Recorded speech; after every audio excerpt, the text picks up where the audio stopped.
आइए वचन में जाएंगे। सभी को प्रिय भाई और बहनों, जय मसीह की। हम देखेंगे निर्गमन का पुस्तक अध्याय 19 का हम लोग 12 से आगे देखते जाएंगे। देखिए लिखा गया यहाँ पर कि और तू लोगों के लिए चारों ओर बाड़ा बांध देना और उनसे कहना, तुम सचेत रहो कि पर्वत पर न चढ़ो और उसकी सीमा को भी न छुओ, और जो कोई पहाड़ को छुए वह निश्चय मारा डाला जाए। उसको कोई हाथ से ना छुए, जो छुए उस पर पथराव किया जाए या उसे तीर से छेदा जाए। चाहे पशु हो चाहे मनुष्य, वह जीवित न बचे। जब वहाँ शब्द वाले नरसिंगे का शब्द देर तक सुनाई दे, तब लोग पर्वत के पास आए। तो परमेश्वर पिता ने मूसा से इस बात में बोला था कि तुम अपने जो लोगों हैं, मतलब इस्राएल लोगों से बोलना कि उन लोग क्या करें, अपने वस्त्र को धो लें और अपने आप को पवित्र बने, क्योंकि 3 दिनों के बाद परमेश्वर सीने पर्वत में आएंगे उन लोगों को देखने के लिए। तो उन लोग अगर पवित्र नहीं होंगे तो उन लोग भी कभी देख नहीं पाएंगे। तो इस वजह से परमेश्वर ने इस प्रकार बोल रहे हैं, और ये भी बोल रहे हैं कि तुम क्या करना कि चारों ओर क्या करना, बाड़ा बांधना, और उनसे कहना कि सचेत रहें और कोई भी पर्वत पर ना चढ़ें और उसकी सीमा को भी ना छुएं। अगर कोई पहाड़ को छुए तो निश्चय मारा डाला जाएगा। तो भाई और बहनों, देखिए यहाँ पर एक परमेश्वर ने इस प्रकार से पहले से बोला है कि कोई भी उस सीमा से पार ना हो सकें और कोई भी उस पर्वत पर ना चढ़ें और कोई भी उस पर्वत को ना छुएं।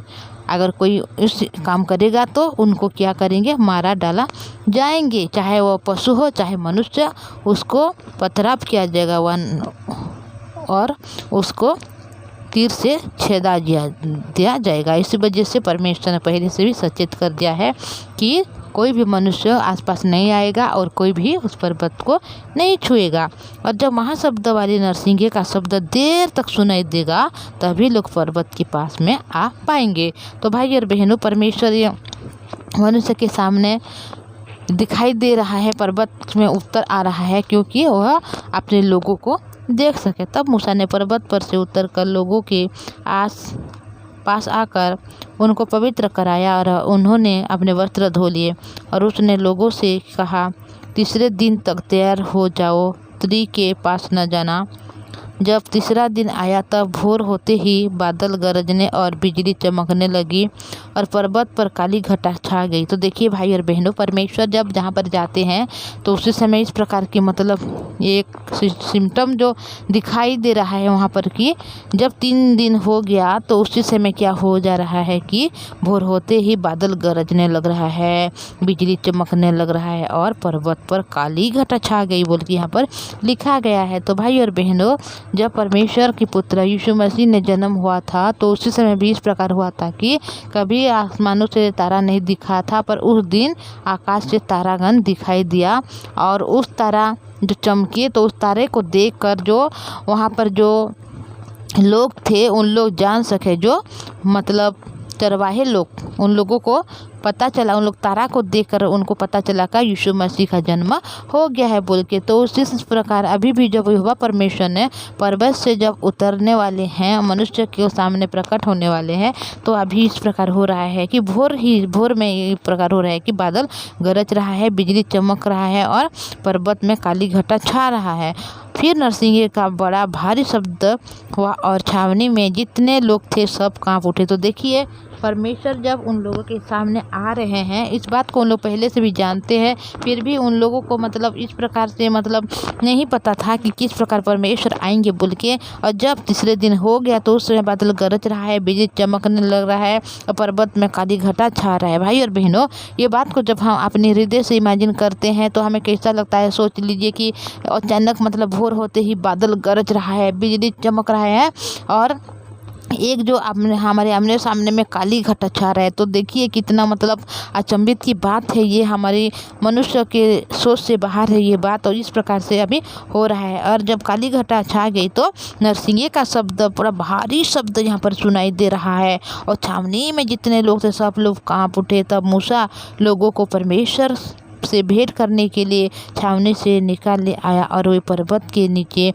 खड़े हुए। तो देखिए यहाँ पर जब परमेश्वर वहाँ से उपस्थित होने वाले हैं तो उसी समय इस प्रकार के सिम्टम दिखाई दे रहा है। और तभी मूसा ने सारे लोगों को लेकर क्या कर रहा है, जो सीनाई पर्वत है उसके जो नीचे है मूसा सबको खड़ा कर रहा है।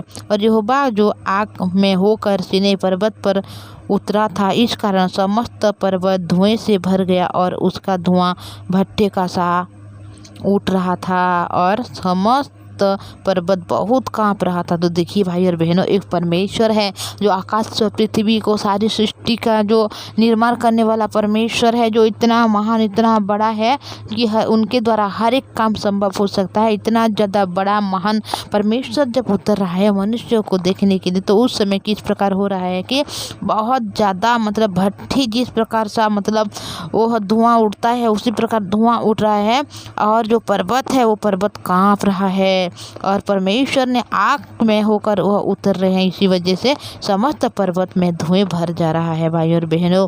फिर जब नरसिंह का शब्द बढ़ता और बहुत भारी हो गया, तब मूसा बोला और परमेश्वर ने वाणी सुनाकर उसको उत्तर दिया और यहोवा सीनै पर्वत की चोटी पर उतरा।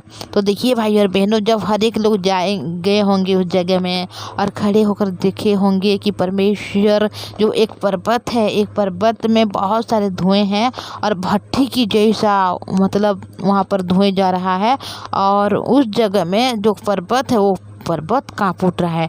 तो उसी समय परमेश्वर ने पर्वत की चोटी में जाके यह वाणी सुना रहे हैं और ये बोल रहे हैं कि चोटी पर उतरा और मूसा को परमेश्वर ने पर्वत की चोटी पर बुलाया और मूसा ऊपर चढ़ गया। तो देखिए जितना भी लोग थे किसी को परमेश्वर ने नहीं बुलाया, केवल मूसा को यहाँ पर बुला रहे हैं और मूसा ने पर्वत की चोटी पर चढ़ा गया। तब यहोवा ने मूसा से कहा, नीचे उतर के लोगों को चेतावनी दे, कहीं ऐसा न हो कि वे बाड़ा तोड़ को यहोवा के पास देखने को घुसे और उनमें से बहुत से नष्ट हो जाएं। तो देखिए जब परमेश्वर ने उतरा सीनै पर्वत में, भी पहले से परमेश्वर ने सचेत कर रहा है कि तो मनुष्य से इस प्रकार बोलना कि कोई भी बाड़ा को ना तोड़े और ना घुसे परमेश्वर को देखने के लिए, कहीं ऐसा न हो कि क्या हो जाए, हर एक लोग नष्ट हो जाए, बहुत सारे लोग। और याजक जो यहोवा के समीप आया करते हैं वे भी अपने को पवित्र करें, वही ऐसा ना हो कि यहोवा उन पर टूट पड़े। तो देखिए यहोवा जो स्वयं पवित्र है तो वो भी चाहता है कि हर एक मनुष्य पवित्र बने और पवित्र ठहरे ताकि वह परमेश्वर के दर्शन दे कर सकते हैं। तो याजक जो याजक लोग हैं जो यहाँ पर, उन लोगों को भी पवित्र करने के लिए कहा है, अगर नहीं करेंगे तो यहोवा उस पर टूट पड़ेंगे। मूसा ने यहोवा से कहा, वे लोग सीनै पर्वत पर नहीं चढ़ सकते, तूने तो आप हमको यह कहकर चिताया कि पर्वत के चारों ओर बाड़ा बांधकर उसे पवित्र रखो। यहोवा ने उनसे कहा, उतर तो जा और हारून समेत तो ऊपर आ, परंतु याजक और साधारण लोग यहोवा के पास बाड़ा तोड़ के ना चढ़ आए, ऐसा न हो कि वह उस पर टूट पड़े। अतः वे बातें मूसा ने लोगों के पास उतर के उनको सुनाई। तो देखिए भाई और बहनों, परमेश्वर ने किस प्रकार दिखाई दिया और परमेश्वर चाहता है कि कोई भी नष्ट ना हो, क्योंकि परमेश्वर पहले से भी चेतावनी दे रहा है कि कोई भी मतलब बाड़ा को तोड़ के पर्वत के ऊपर पर ना घुसे। ऐसे मनुष्य भी रहते हैं कि उन लोग मतलब अपनी मनमानी करते हैं और हम लोग भी परमेश्वर को देखेंगे बोल के आगे बढ़ ही जाते हैं। तो इसीलिए अगर कोई ऐसा ही करेगा तो वो नष्ट हो जाएगा, मारा डाला जाएगा। इसी वजह से परमेश्वर ने पहले से चेतावनी दे रहे हैं कि तुम उतर जा और सभी को चेतावनी देकर फिर तू और जो हारून है तुम दोनों इस पर्वत के ऊपर में आना बोल के। तभी मूसा ने उस पर्वत से उतर के आके हर एक लोगों को ये बातें बोल रहा है कि तुम लोग कभी भी बाड़ा को ना तोड़ना और उसके अंदर में मतलब पर्वत पर चढ़ने के लिए ना जाना, क्योंकि परमेश्वर टूट पड़ेगा बोल के यहाँ पर मूसा ने बोला। और हर एक बात को परमेश्वर ने जो मूसा को कहा था, हर एक बात को मूसा ने यहाँ पर सुना रहा है। तो भाई और बहनों देखो, यहाँ पर परमेश्वर ने स्वयं पर्वत की चोटी में खड़े होकर सारे इस्राएल लोगों को दर्शन दे रहे हैं और देख रहे हैं, क्योंकि जो इसराइल लोग हैं वो परमेश्वर के नाम तो सुने हैं पर परमेश्वर को कभी देखा नहीं, उसको कभी महसूस नहीं किया। केवल उनके चमत्कार को, उनके चिन्ह को देखा है पर स्वयं परमेश्वर को नहीं देखा। पर परमेश्वर ने अभी सीनाई पर्वत के द्वारा आते हुए हर एक लोगों को अपने आप को दिखा रहे हैं। तो परमेश्वर कितना महान है, कितना अद्भुत है, आप जान सकते हैं। परमेश्वर ने आग में होकर आ रहा है और जो सीनाई पर्वत इतना ज़्यादा बड़ा पर्वत, हर एक पर्वत यहाँ पर क्या हो गया है, मतलब कांप उठ रहा है भाइयों और बहनों। तो हम लोग देखेंगे आगे फिर क्या हुआ और हर एक बात को हम लोग धीरे धीरे करके वचन से पढ़ेंगे और जानेंगे भाइयों और बहनों। तो आज मैं इतना बोलना चाहती हूँ। तो मैं आपको रिक्वेस्ट करना चाहूँगी, अगर आप इस चैनल में नई आए हैं तो इस चैनल को सब्सक्राइब कीजिए, लाइक और शेयर कीजिएगा। तो हम लोग प्रार्थना में जाएंगे भाइयों और बहनों। आइए प्रार्थना करेंगे। पवित्र परमेश्वर पिताजी, धन्यवाद प्रभु जी। आज हम लोग आपके जीवित वचनों में से जब देख रहे हैं प्रभु जी कि आज पिता परमेश्वर आपने पिता सारे इस्राएल लोगों को पिता परमेश्वर दर्शन दे रहे हैं प्रभु जी। और जब पिता परमेश्वर उस जगह से निकल रहे हैं तो बिजली चमकने लग रहा है, बादल गरजने लग रहा है और जो काली घटा छा रहा है, पर्वत कांपते हुए वह कांप रहा है और चारों तरफ भट्टी की समान धुएं भी हो रहा है, क्योंकि परमेश्वर आग में होकर उतर आया है। परमेश्वर कितना सामर्थ्य है, परमेश्वर कितना महान है, ये वचन से हम देखते हैं प्रभु जी और आपके अनुग्रह को हम पाते हैं प्रभु जी। हम इस प्रकार मनुष्य हैं प्रभु, हम अमान्य मनुष्य, हम कभी भी किसी की बात को मानने वाले मनुष्य नहीं प्रभु। पर आप दया अनुग्रह है देना चाहते हो, आप चाहते हो कि कोई भी नष्ट ना हो प्रभु जी। हमारे भाई बहन जो वचन को सुनते हैं प्रभु, उनको भी आशीष अनुग्रह दया दीजिए प्रभु जी। आपके जो जीवित वचन को उन लोग सुन रहे प्रभु, उनके हृदय मन को खोलिए प्रभु, इस प्रकार बनाइए, तैयार कीजिए प्रभु, ताकि उन लोग पिता परमेश्वर वचन को रिसीव करने वाले बने। आप जिस प्रकार से पिता जिस वचन में हम लोग देखे हैं पिता परमेश्वर, बहुत ज़्यादा मतलब अचंभित जैसा रूप है प्रभु जी। इस रूप को हम अपने हृदय में हम इमेजिन जब करते हैं प्रभु जी, हमें ऐसा लगता है कि हम स्वयं परमेश्वर को देख रहे हैं बोल के प्रभु जी। हमारे भाई बहन के जीवन में हर एक दुख को आपने दूर किया है, अनुग्रह को दिया है, आशीष को दिया है प्रभु जी। इसलिए आपकी पवित्र नाम को हम धन्यवाद करते हैं। उन सारे परिवार को दया दीजिए, आशीष दीजिए प्रभु। हर एक बातों में, हर एक समस्याओं में पिता आप समाधान करने वाला परमेश्वर है प्रभु जी। उनके अगर जीवन में कोई भी विपत्ति है, अशांति है प्रभु, उस विपत्ति अशांति से आप उनको बाहर निकाल लीजिएगा प्रभु जी।